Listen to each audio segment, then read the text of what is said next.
نحمدہ ونصلی علی رسول الکریم اما بعد۔ صحیح البخاری ابواب الجماعت والامامہ باب نمبر 33 باب احتساب الآثار۔ مسجد کی طرف جاتے ہوئے ہر قدم پر ثواب کی نیت کرنا۔ احتساب ثواب کی امید، ثواب کی نیت کرنا۔ آثار پاؤں کے نشانات، پاؤں کے آثار۔ اس باب میں امام بخاری رحمہ اللہ یہ ثابت کرنا چاہتے ہیں کہ گھر سے چل کر جتنے قدم آپ مسجد تک پہنچیں گے اور نماز ادا کرنے کے بعد جتنے قدم چل کر گھر تک جائیں گے، یہ تمام کے تمام پاؤں کے نشانات، یہ اجر و ثواب بنتے جائیں گے۔ جتنے قدم زیادہ ہوں گے درجات کی بلندی کا سبب بنیں گے۔ جن کا گھر مسجد سے دور ہے، آنے جانے میں دقت اور پریشانی ہوتی ہے، ان کو پریشان نہیں ہونا چاہیے اور قریب گھر والوں پر رشک نہیں کرنا چاہیے، بلکہ ان کے لیے یہ درجات کی بلندی کا سبب جو قریب والوں کو نہیں ملتا وہ ان کو حاصل ہو جاتا ہے۔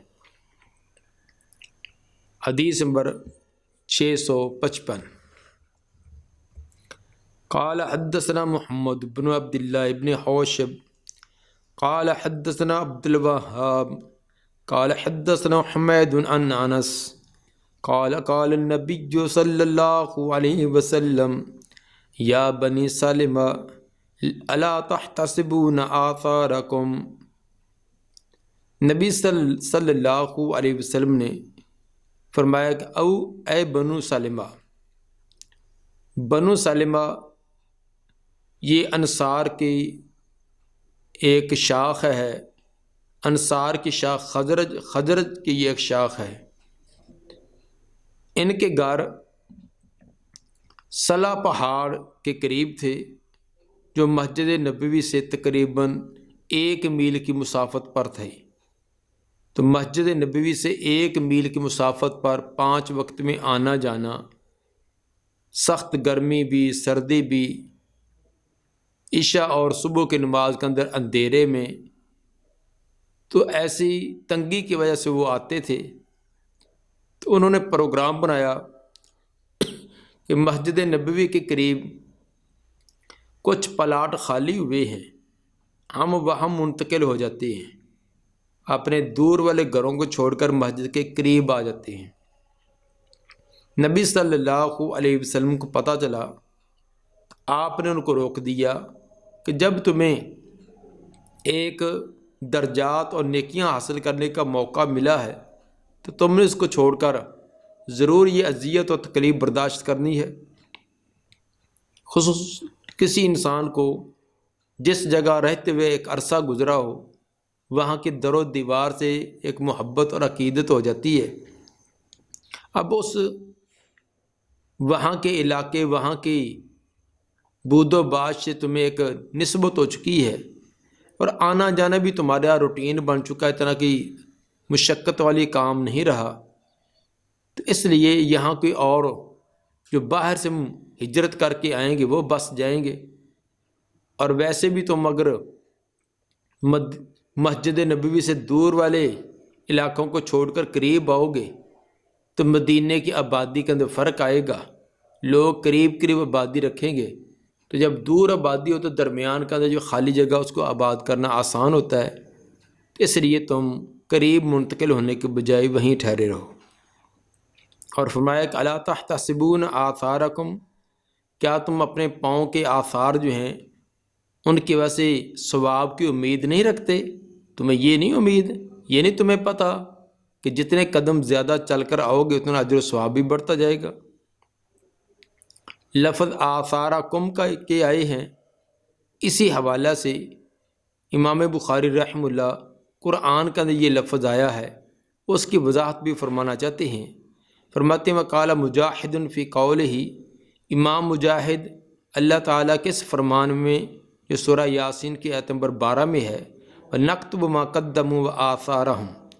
اور ہم لکھ رہے ہیں جو انہوں نے آگے بھیجا اور جو پیچھے نشانات چھوڑے۔ تو وہ آثارہم کا معنی امام مجاہد فرماتے کہ خطاہم، ان کے پاؤں کے نشانات مراد ہیں۔ تو ثابت ہوا کہ آثار کا معنی پاؤں کے نشانات، یہ خود قرآن نے یہ لفظ استعمال کیا ہے۔ حدیث نمبر 656، وحدثنا ابن ابی مریم قال اخبرنا یحیی بن ایوب حدثنی حمید عن انس ان بنی سالمۃ ارادوا ان يتحولوا عن منازلهم۔ حضرت انس رضی اللہ تعالیٰ عنہ فرماتے ہیں کہ بنو سلمہ نے ارادہ کیا کہ وہ منتقل ہو جائیں اپنی جگہوں سے، اپنی رہائش گاہوں سے۔ فَيَنْزِلُوا قَرِيبٌ مِّنَ النَّبِيِّ صلی اللہ علیہ وسلم، اور نبی صلی اللہ علیہ وسلم کے قریب میں آ جائیں۔ قال فَقَرِهَا رسول اللہ صلی اللہ علیہ وسلم، تو آپ صلی اللہ علیہ وسلم نے اس کو ناپسند کیا۔ ان یور المدینہ، کو مدینوں کی ویرانی کا سبب بنے۔ اگر وہ وہاں رہائشوں کو چھوڑ کر آ جائیں گے تو وہ جگہ ویران ہو جائے گی، تو جس کو دوبارہ کوئی آباد نہیں کرے گا۔ اگر تم آباد رہو گے تو اس کے اور آبادی کے درمیان جو خالی جگہ ہے یہ آباد کرنی آسان ہو جائے گی۔ فقال الا تحتسبون آثارکم، اور آپ نے فرمایا کیا تم اپنے پاؤں کے نشانات پر اجر و ثواب کی امید نہیں رکھتے؟ یعنی پیچھے جو روایت مختصر انداز میں آئی تھی اسی کو وضاحت کے ساتھ دوسری سند کے ساتھ بیان کر دیا۔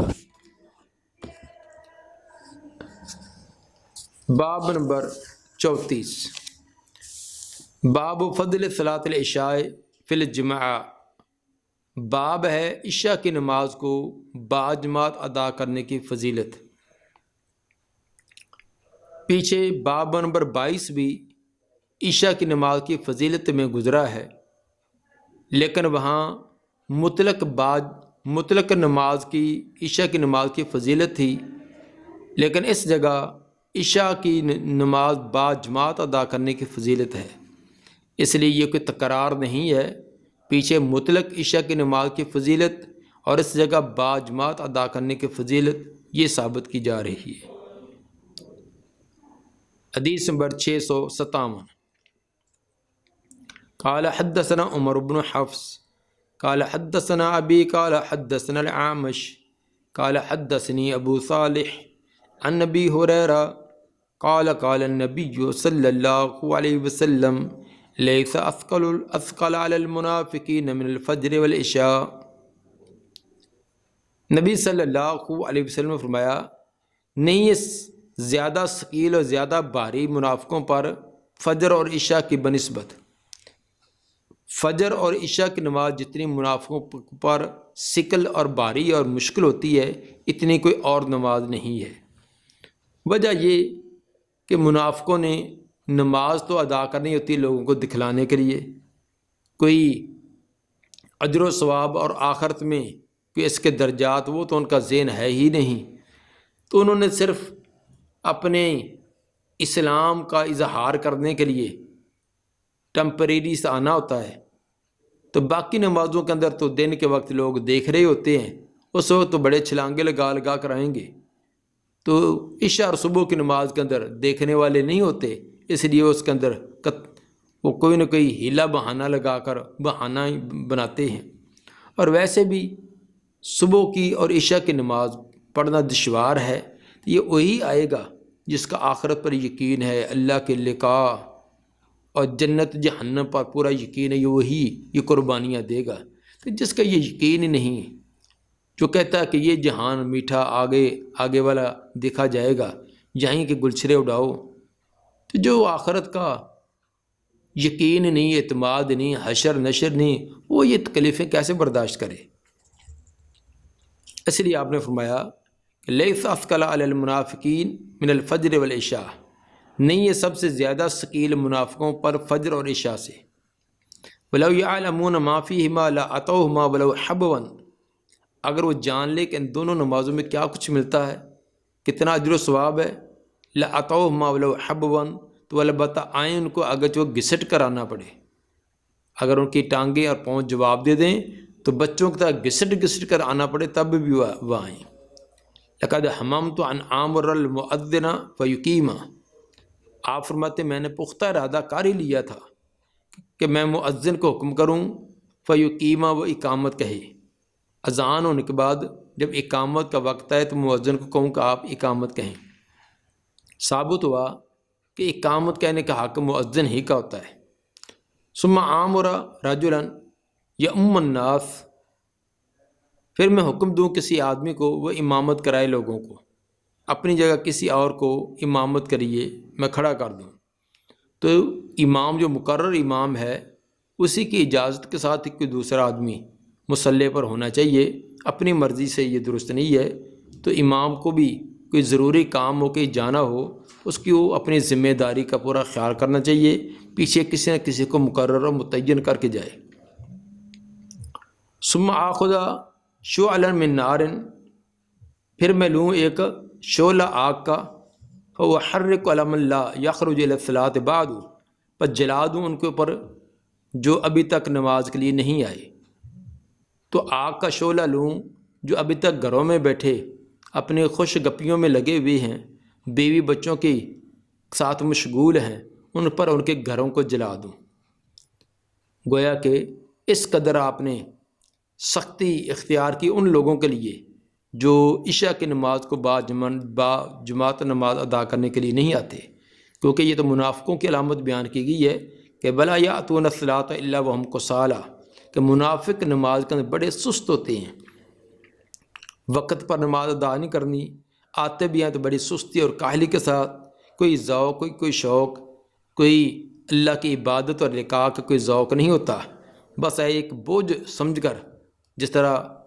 قصاب جو وہ بکری کو کھینچ کر مذبح خانے کی طرف لے جا رہا ہوتا ہے، اسی طرح کھینچے کھینچے آتے ہیں۔ جبکہ اہل ایمان کی شان اور خوبی یہ ہے کہ وہ ذوق اور شوق کے ساتھ وہ بھاگ کر ان کی 24 گھنٹے توجہ مسجد کے ساتھ ہوتی ہے، ایک نماز پڑھی ہے تو دوسری کی فکر، دوسری پڑھی تو تیسری کی فکر، وہ اسی فکر میں رہتے ہیں۔ باب نمبر 35، باب اثنان فما فوقها جماعت، باب ہے دو یا دو سے زیادہ افراد ہوں تو وہ جماعت ہیں، جب جماعت ہے تو ان کو بعد جماعت نماز کا اہتمام کرنا چاہیے۔ یہ امام بخاری رحمہ اللہ کوشش کرتے ہیں کہ تبویب کسی حدیث کے الفاظ سے ہی کی جائے، تو اس سلسلہ میں ابن ماجہ کی حدیث نمبر 972 اس میں یہ الفاظ آئے ہیں، اسی سے تبویب کی ہے، لیکن ابن ماجہ کو اس روایت کی سند کے اندر کمزوری ہے، لیکن مفہوم درست تھا، کیونکہ ایک دوسری روایت کے اندر اسی کا مفہوم پایا گیا ہے۔ مسند احمد کی حدیث نمبر 22189، حضرت ابو امامہ رضی اللہ تعالیٰ فرماتے ہیں کہ انہ صلی اللہ علیہ وسلم رعا رجلا یصلی وحدہ، نبی صلی اللہ علیہ وسلم نے ایک آدمی کو دیکھا جو اکیلا ہی نماز ادا کر رہا تھا، فقال الا رجل یتصدق علی ھذا فیصلی معہ، تو آپ نے فرمایا کوئی آدمی اس بیچارے پر صدقہ نہیں کرتا، کوئی اس کے ساتھ نماز پڑھے تاکہ یہ باجماعت نماز ادا کر کے ثواب کو زیادہ حاصل کر لے۔ فقال ھذان جماعۃ، فقام رجل فصلی معہ، ایک آدمی کھڑا ہوا تو اس نے اس کے ساتھ نماز پڑھی، آپ نے فرمایا کہ ھذان جماعۃ، یہ جماعت ہے، یہ دونوں جائے ایک جماعت کے قائم کام ہے۔ تو یہ روایت مسند احمد کی یہ اس کی سند جو ہے وہ قوی ہے، تو امام بخاری رحمہ اللہ ان دونوں روایتوں کو سامنے رکھتے ہوئے انہوں نے یہ تبویب کی ہے کہ دو یا دو سے زیادہ آدمی جماعت ہے، اور جب جماعت ہے تو ان کو بعد جماعت نماز کا اہتمام کرنا چاہیے۔ حدیث نمبر 658، قال حدثنا مسدد قال حدثنا یزید بن زرع قال حدثنا خالد عن ابی قلابہ عن مالک بن الحویرث عن النبی صلی اللہ علیہ وسلم قال اذا حضرت الصلاة فأذنا وأقیما ثم لیؤمکما اکبرکما، نبی صلی اللہ علیہ وسلم نے حضرت مالک بن حویرث کو فرمایا جب وہ آپ کی مجلس میں کچھ ایام رہے اور جب واپس جانے لگے تو فرمایا اذا حضرت الصلاۃ، جب نماز حاضر ہو جائے، نماز کے حاضر ہونے سے مراد نماز کا وقت حاضر ہو جائے، اس لیے یہاں الصلاۃ سے پہلے مضاف محذوف ہوگا، اذا حضرت وقت الصلاۃ، جب نماز کا وقت حاضر ہو جائے، فأذنا، تو تم اذان، دونوں اذان کہنا، و اقیمہ، اور اقامت کہنا۔ دو آدمی تھے، دونوں جا رہے تھے، تو آپ نے فرمایا کہ تم اذان کہنا اور اقامت کہنا۔ اب صاف ظاہر ہے اذان اور اقامت تو ایک آدمی کہے گا، دونوں اذان تو نہیں کہیں گے، تو آپ نے دونوں کو کہا کہ تم اذان کہنا۔ مطلب یہ کہ ایک اذان کہے گا، دوسرا جواب دے گا، تو جواب دینے والا بھی اذان دینے والے کے ساتھ شریک ہو گیا۔ اس طرح اقامت ہے۔ ثم لیؤمکما اکبرکما، پھر امامت کرائے جو تم میں سے بڑا ہے، جو بڑا ہے وہ امام بنے اور بعد جماعت نماز کا اہتمام کرے۔ امام بخاری رحمہ اللہ نے اس سے یہ ثابت کیا، اگر کسی جگہ امام اور امام کے ساتھ صرف ایک ہی آدمی ہے تو وہ بھی اس بات کا اہتمام کریں کہ نماز بعد جماعت ادا کریں، اور جس طرح اذان اور تکبیر کا اہتمام ہوتا ہے تکبیر کا اہتمام کریں اور بعد جماعت نماز ادا کریں۔ باب نمبر 36، باب من جلس فی المسجد ینتظر الصلاۃ وفضل المساجد، باب ہے جو مسجد کے اندر بیٹھتا ہے نماز کے انتظار میں، مسجد کے اندر نماز کے انتظار میں بیٹھا رہتا ہے اس کا، اور اسی طرح مساجد کی فضیلت، اللہ کے گھر مساجد کی فضیلت بھی اس میں ذکر کی جائے گی۔ مسجد کے اندر انتظار میں بیٹھنا دو قسم کا، ایک ہے فرض نماز سے پہلے، فرض نماز سے پہلے جا کر نماز کے انتظار میں بیٹھنا، دوسرا نماز پڑھنے کے بعد پھر بیٹھے رہنا۔ تو عام طور پر جو بیان کیا جا رہا ہے فضیلت، وہ نماز سے پہلے بیٹھنا ہے، اگرچہ بعد میں بیٹھے گا تو اس کے اندر ذکر اذکار، اپنی تسبیحات، قرآن کی تلاوت، ان کے اندر مشغول و مصروف رہے گا۔ جب کہ اٹھ کر باہر آئے گا، گھر جائے گا، تو اس سلسلے میں ان کاموں کا سستی و کوتاہی ہو ہی جاتی ہے۔ تو بعد والی بھی تو فضیلت ہے ہی، لیکن اس جگہ جو بیان کی جا رہی ہے وہ جماعت سے پہلے جو انتظار ہوتا ہے وہ مراد ہے۔ حدیث نمبر 659، قال حدثنا عبداللہ ابن مسلمہ عن مالک عن ابی الزناد عن الاعرج عن ابی ہریرہ ان رسول اللہ صلی اللہ علیہ وسلم قال الملائکۃ تصلی علی احدکم ما دام فی مصلیٰ ما لم یحدث، آپ نے فرمایا فرشتے تم میں سے کسی ایک پر رحمت کی دعائیں کرتے رہتے ہیں، ما دام فی مصلیٰ، جب تک وہ اپنی جائے نماز پر رہتا ہے، نماز کی جگہ جہاں نماز ادا کی تھی جب تک وہاں رہتا ہے، فرشتے رحمت کی دعائیں کرتے رہتے ہیں، ما لم یحدث، جب تک بے وضو نہ ہو، اور کہتے ہیں اللہ مغفر لہ، اللہ مرحم، اے اللہ اس کو معاف کر دے، اے اللہ اس پر رحم کر۔ لا یزال احدکم فی صلاۃ ما دامت الصلاۃ تحبسہ، ہمیشہ رہتا تم میں سے کوئی ایک نماز میں جب تک نماز اس کو روکے رکھتی ہے، یعنی نماز کے انتظار میں رکا ہوا ہے، کوئی اور مقصد نہیں ہے، تو نماز کے انتظار میں بیٹھا ہوا ہے تو ایسے جیسے نماز کے اندر ہی ہے۔ لا یزال احدکم فی صلاۃ،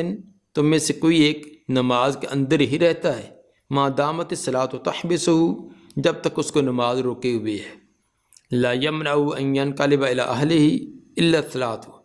نہیں مانے، نہیں روکتی اس کو کوئی چیز کہ اپنے گھر والوں کی طرف جائے سوائے نماز کے،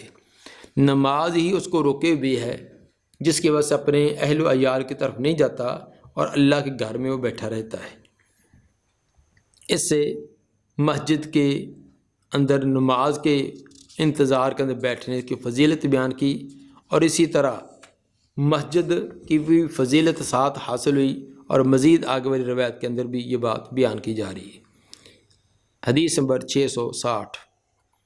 قال حدثنا محمد بن بشار قال حدثنا يحيى عن عبيد الله قال حدثني خبيب بن عبد الرحمن عن حفص بن عاصم عن ابي هريره عن النبي صلى الله عليه وسلم قال سبعة يظلهم الله في ظله يوم لا ظل الا ظله،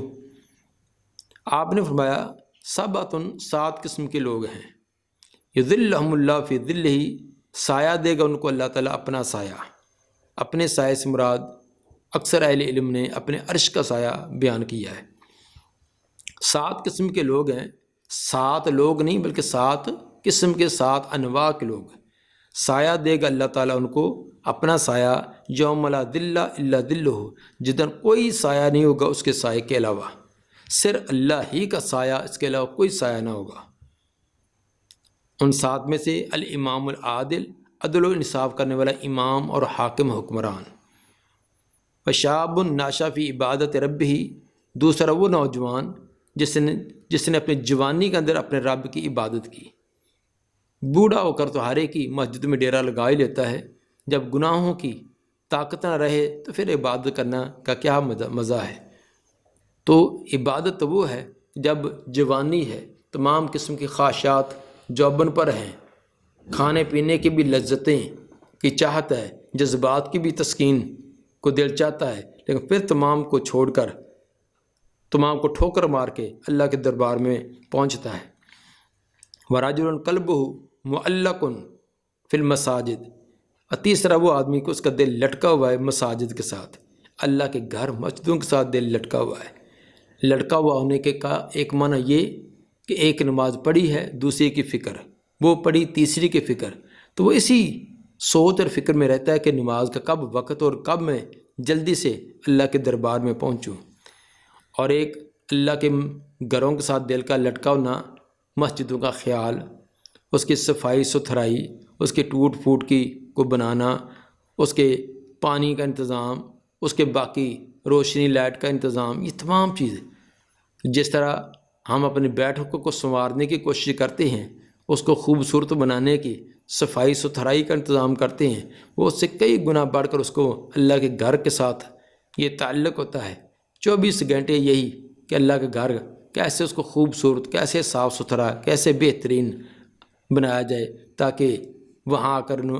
عبادت کرنے والے، نماز پڑھنے والا بڑی دل جمی کے ساتھ، حضور قلب کے ساتھ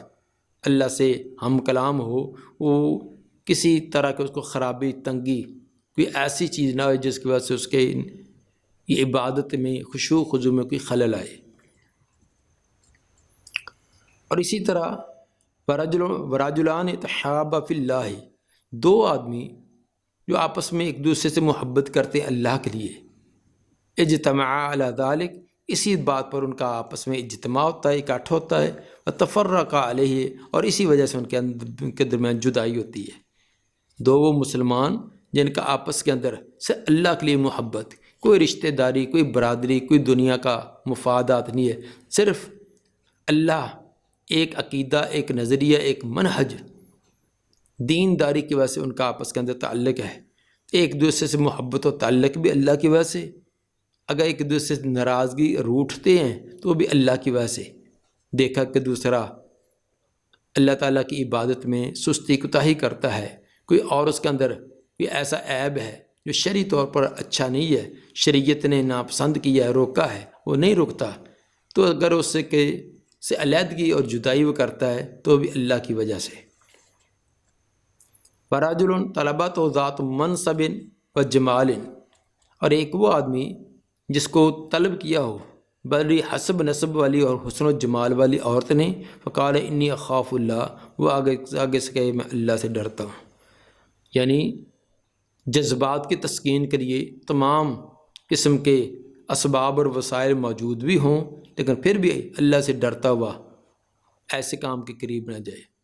وَرَجُلٌ تَصَدَّقَ أَخْفَى، اور ایک وہ آدمی جو صدقہ کرتا ہے تو اس کو چھپاتا ہے، حتیٰ لا تعلم شمالہ ما تنفق یمینہ، اتنا چھپاتا ہے کہ اس کے الٹے ہاتھ کو، بائیں ہاتھ کو بھی پتہ نہیں چلتا کہ سیدھے ہاتھ دائیں ہاتھ نے کیا خرچ کر دیا۔ یہ ایک مبالغہ بہت زیادہ چھپا کر کرتا ہے، کانوں کان کسی کو خبر تک نہیں ہونے دیتا۔ وَرَجُلٌ ذَكَرَ اللَّهَ خَالِيًا فَفَاضَتْ عَيْنَاهُ، اور وہ آدمی جو ذکر کرتا ہے اللہ کا، اللہ کی یاد، اللہ کے عذاب، اللہ کی جبار قہار ذات، اللہ کی ذات کا ہیبت، ان چیزوں کو یاد کرتا ہے، خالی تنہائی میں بیٹھ کر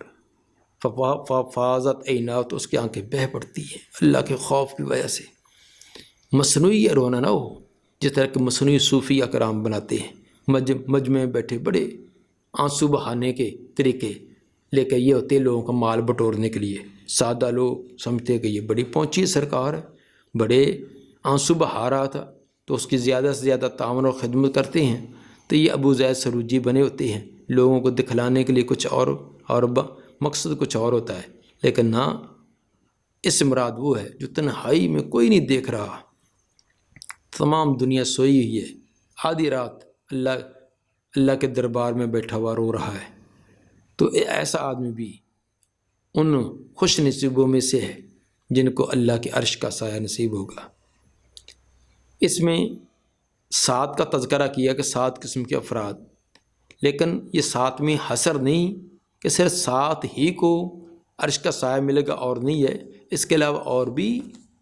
دوسری احادیث میں تذکرہ ان کا آیا ہے، تو بعض اہل علم نے ان تمام کو الگ شمار کیا ہے۔ 70 کے قریب وہ ایسے افراد احادیث میں ہیں کہ جو اللہ کے عرش کے سائے کے حقدار ہوں گے۔ مثلا ان میں سے غازی کا تذکرہ بھی ہے، جس طرح سے ابن حبان کی حدیث نمبر 4628 میں۔ اسی طرح مجاہد جو اللہ کے راستے میں جہاد کے لیے نکلا ہے، اس کے گھر والوں کا خیال کرنا، ان کے ضروریات کا خیال کرنا، یہ بھی ان میں سے، یہ بھی مسند احمد کی حدیث نمبر 15987 میں ہے۔ اور اسی طرح تنگ دست کو مہلت دینے والا، کسی سے قرضہ لینا ہے، کسی سے لین دین ہے، تنگ دست اس کو مہلت دے دے، تو یہ بھی اس میں خوش نصیبوں میں سے ہے۔ اور اسی طرح التاجر الصدوق، سچا تاجر، سچ بولتا ہے کاروبار میں، لین دین کے معاملات کے اندر، یہ بھی ان خوش نصیبوں میں جس طرح شرح سنہ کے اندر اس کا تذکرہ آیا ہے۔ تو اس طرح اور بھی مختلف احادیث کے اندر افراد ہیں جن کے یہ تذکرے کیے گئے ہیں۔ تو بہرحال ہمیں کوشش کرنی چاہیے، اول تو یہ 7 خوبیاں جن لوگوں کی ہے وہ تمام کی تمام ہی اپنائیں، اگر نہیں ہے، 7 نہیں ہے، تو کم از کم اکثر خوبیاں تو اپنانی چاہیے۔ حدیث نمبر 661، قال حدثنا قتیبہ قال حدثنا اسماعیل بن جعفر عن حمید قال سئل انس هل اتخذ رسول اللہ صلی اللہ علیہ وسلم خاتما۔ حضرت انس رضی اللہ تعالیٰ عنہ سے سوال کیا گیا، کیا نبی صلی اللہ علیہ وسلم نے انگوٹھی بنائی تھی؟ فقال نعم، ان کا جی ہاں، آپ نے انگوٹھی بنوائی تھی۔ اب اس کی پوری دلیل، اخر لیلۃ صلاۃ العشاء الی شطر اللیل، ایک دن آپ نے مؤخر کر دی، ایک رات مؤخر کر دی عشاء کی نماز، آدھی رات تک عشاء کی نماز کو مؤخر کر دیا، لیٹ آپ آئے۔ ثم اقبل علینا بوجہہ بعد ما صلی، پھر آپ متوجہ ہوئے ہماری طرف اپنے چہرے کے ساتھ، نماز کے بعد، عشاء کی نماز ادا کرنے کے بعد ہماری طرف متوجہ ہوئے۔ قال صلی الناس ورقدوا، آپ نے فرمایا باقی لوگ نمازیں پڑھ کر جا کے سو چکے ہیں، تمہارے علاوہ باقی جتنے لوگ تھے، جتنے مساجد والے ہیں، وہ نمازیں پڑھ کر جا کے سو بھی چکے ہیں، کیونکہ آدھی رات جو ہو چکی تھی، تو لوگوں نے اول وقت میں، عشاء کے ابتدائی وقت میں نمازیں پڑھی، جا کر سو گئے۔ ولم تزالوا فی صلاۃ منذ انتظرتموها، تم نماز کے اندر ہی رہے جب تک اس کے انتظار میں تھے، جب تک نماز کے انتظار میں بیٹھے رہے ہو تم ایسے تھے کہ جیسے نماز کے اندر ہو۔ قال، حضرت انس رضی اللہ تعالیٰ فرماتے ہیں، فَكَأَنِّي أَنظُرُ إِلَىٰ وَبِيسِ خَاتَمِهِ، گویا کہ اب بھی میں دیکھ رہا ہوں آپ کی انگوٹھی کی چمک، آپ کی انگوٹھی کی سفیدی، ابھی بھی وہ پورا نقشہ، اگرچہ سال بیت گئے، لیکن جب آپ ہماری طرف متوجہ ہوئے، آپ نے ہاتھ کا اشارہ کر کے جو بات ہمیں بتلائی، تو انگوٹھی، چاندی کی انگوٹھی جو چمکی تھی، تو پورا کا پورا سین، پورا کا پورا منظر میرے سامنے، جیسے جیسے آپ نے اشارہ کیا، جیسے جیسے انگوٹھی کو چمک میں نظر آ رہی تھی، وہ سارا کا سارا میرے سامنے منظر ہے۔ ثابت سے امام بخاری رحمہ اللہ یہ کرنا چاہتے ہیں کہ عشاء کی نماز دیر تک ادا کرنا، آدھی رات تک، اور اس کی بڑی فضیلت ہے۔ اور بعض روایت میں یہ بھی الفاظ آپ نے فرمایا کہ اگر امت پر مشقت کا ڈر نہ ہوتا تو میں اسی وقت اس نماز کا حکم دیتا کہ اس نماز کو اسی وقت ادا کیا جائے۔ حضرت انس رضی اللہ تعالیٰ عنہ جو آپ کی انگوٹھی کا اس بات کرنا چاہتے ہیں، وہ کہ فقعنی انظر الی وبی سے خاتم ہی آخری حصہ سے، کہ وہ آپ کی انگوٹھی کی جو سفید چمک تھی وہ ابھی بھی میرے ذہن میں ہے، تو آپ نے انگوٹھی پہنی تھی تو تبھی یہ بات بیان کی گئی ہے۔ دعا ہے کہ اللہ تعالیٰ نبی صلی اللہ علیہ وسلم کے فرامین پر عمل کرنے کی توفیق عطا فرمائے۔ سبحان ربک رب العزت عما یصفون وسلام علی المرسلین والحمد للہ رب العالمین۔